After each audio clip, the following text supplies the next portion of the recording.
to lose to Tanggol! Pinahanda ko na yung mga flying voters na boboto para sa kampo natin. Anak mo si Santino, nasan siya? Tinangay niya ang aking anak na si Erica. Hinahanap siguro yung totoong pumatay sa kapatid niya.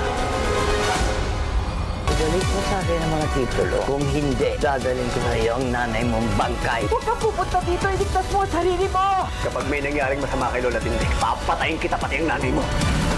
Huwag kang mabahala. Gagawin lahat itanggol para isalbahan mo kita. Tubod si Tanggol! Let's go! Kailangan na tayo! Napasok tayo! Pigilan sila, patayin!